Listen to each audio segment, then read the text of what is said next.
All right. Ministry fair time. Ministry fair rolling out. Time to talk to people that aren't the youth kids. I'm nervous. To adults. To the world. Good morning, afternoon, or evening, everybody. My name is Ryan. And I'm Adam. And you are watching, maybe for the first time ever, The Tomorrow Show. Yeah. And you're probably confused. You're like, what the heck is The Tomorrow Show? The Tomorrow Show is a show that we make for the youth kids, the youth group. They're not kids. They're adults. You got preteens. Teens, tweens, whatever you want to call them these days. But this is the show that we do to just let them know what's going on. And we do news about events coming up, news about small group stuff, just a lot of stupid stuff as well. That's kind of the emphasis with this. But we're going to tone down the stupid for you guys. And this is an informative video about how you yourself watching can get involved in youth ministry. And trust me, it is so awesome. Or at least know more about it, right? Yeah. So, so we are plugging these in during our daily devotional time. So this will probably fill in my slot on Wednesday. It better been a good devotional. Oh wait, yeah. It's taking your spot. It's taking the spot of the devotional. So it might actually get more views. I'm just kidding. It probably will. Looking at youth ministry, I mean, it's hard to narrow down the essence of youth ministry because there's so much, but we do have a purpose. We have a mission statement that we, myself included, and the rest of the youth team that has been a part of this has kind of put together. We have our logo, which is still reminiscent of the days of Eric when he was youth pastor. The days of Eric. If it ain't broke, don't fix it, right? Yep. So it's the R3, and the 3 or the 3 R's under that. Now it's kind of a complicated concept, but if you really think about it, it makes sense. Now, I didn't change just because it was broke, but we just, as time has went on, culture's changed. Yeah. So we have rescue, restore, and rejoice. Those are our 3 R's. Ours. I don't know. Bonus points to the person in the comment who can tell us what the original 3 R's for refuge were. Oh. That'll be fun. Get some throwback in there. So, throwbacks. Looking at the first R, we have rescue the lost. That's our goal. We want to rescue those that are lost. Those that are in need physically, emotionally, and spiritually. And the scripture we have backing that up is Isaiah 61:1. The Spirit of the Sovereign Lord is on me because the Lord has anointed me to preach good news to the poor. He has sent me to bind up the brokenhearted, to proclaim freedom for the captives and release from darkness for the prisoners. So that's rescue the lost. Yes, and the second one we have rescue, which I understood. We have restore the broken. And that is a big part of the youth group, is to kind of restore those that are lost and separated from God and provide opportunities through which they can come to know God. It's all about making opportunities for kids. Tons of those. And maybe making opportunities for anyone that wants to get involved in youth ministry. That's right. A lot of opportunities have opened up for me. And the verse associated with that is Psalm 80:19. Restore us, O God Almighty, make your face shine upon us, that we may be saved. So that is a big part of what refuge is. Yeah, and so the only thing we changed out of 3 R's was the last one, and I'm not going to tell you what it was. Nope, you gotta guess. If you want to guess, you got to guess. But we changed it to rejoice in hope. We want to look and focus on the promises that God has for us and the hope that they bring. And so we picked Romans 5:2 to kind of be the focus of that scripture, is through whom also we have access by faith into this grace in which we stand and rejoice in hope of the glory of God. And so, that's a good one.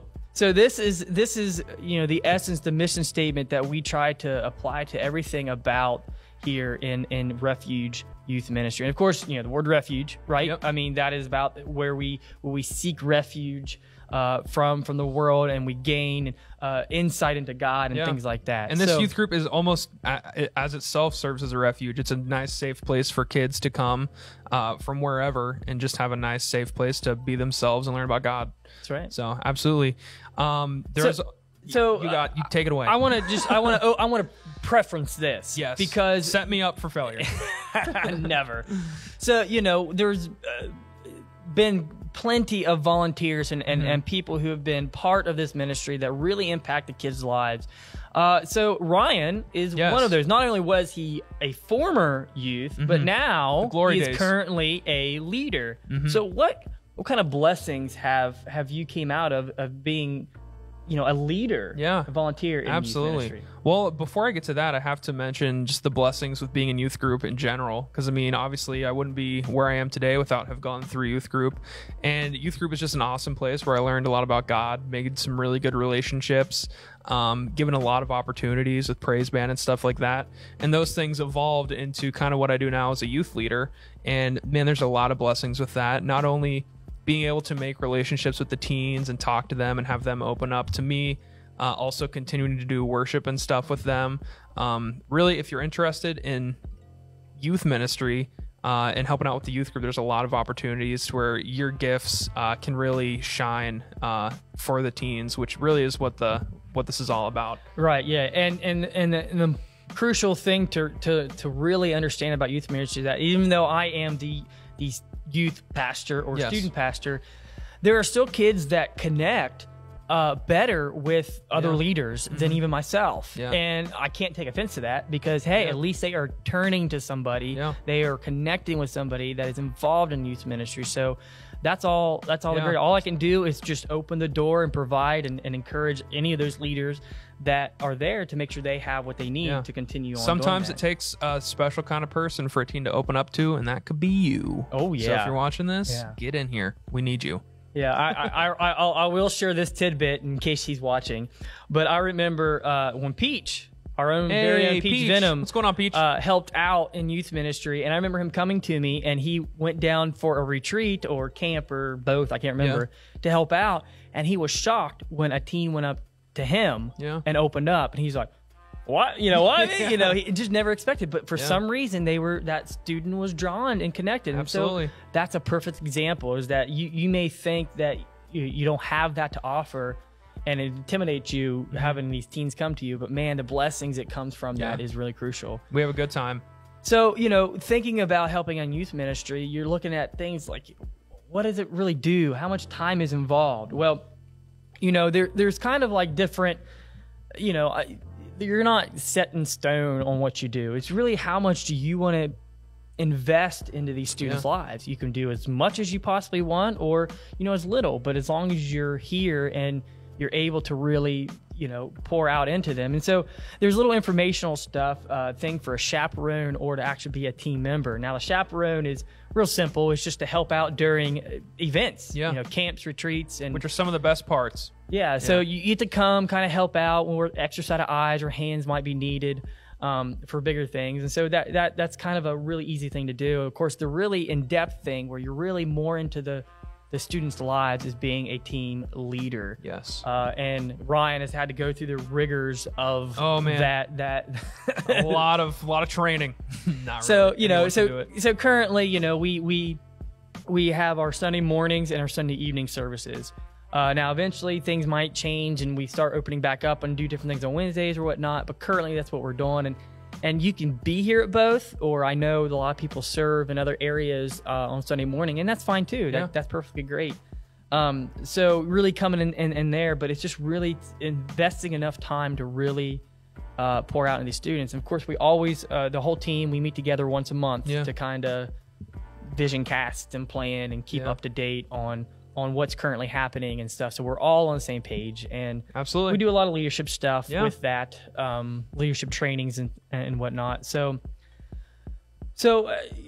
you might be left wondering, okay, well, maybe this is for me. Maybe I do seem interested. How can I know more? Well, one of the things right off the bat you can do is if you have any interest, you can go to ministry@pbcexchange.com. And what that's going to do is that's going to kind of forward some information to, to the office, which then gets it to the necessary ministry that you're interested in. There's always the electronic. You got it.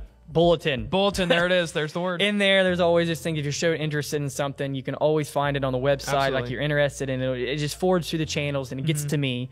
Or you can come to me. Or Ryan. Or anyone. Or not anyone. Pastor Mark, Pastor Eric, reach out and we would love to sit down and get to know you and figure out if this is maybe you're unsure. Maybe you're unsure if this can be your fit or not. But it's so awesome to be able to minister to these kids and really help them It's probably one of the crucial most times in their life. Yeah. I mean, you know, True. adulting is terrible too, as you're finding out. Oh right? yeah, adulting is not fun. But being those teenage years, that's crucial. So Absolutely. I hope this is informative. Yeah. So pretty much to break it down, if you feel like you're called to kind of be there for teens, kind of be that kind of shoulder to cry on sometimes, someone to laugh with. If you like ranch slip and slides, that's something that we could get involved in too. If you're called to just playing games for stuff, we could use a game master. So there's a lot of different opportunities here for you, and we'd love to have a conversation. So and everybody has wisdom to impart on the younger generation. Yes. So I think that wraps it up. Like Adam said, if you have any questions, email ministry@pbcexchange.com. They can help you out there, or just find one of us. We'll probably be just kind of walking around somewhere looking. Email me confused. at adam@pbcexchange.com too. So Yeah, so absolutely. Nice seeing you. Bye. take care.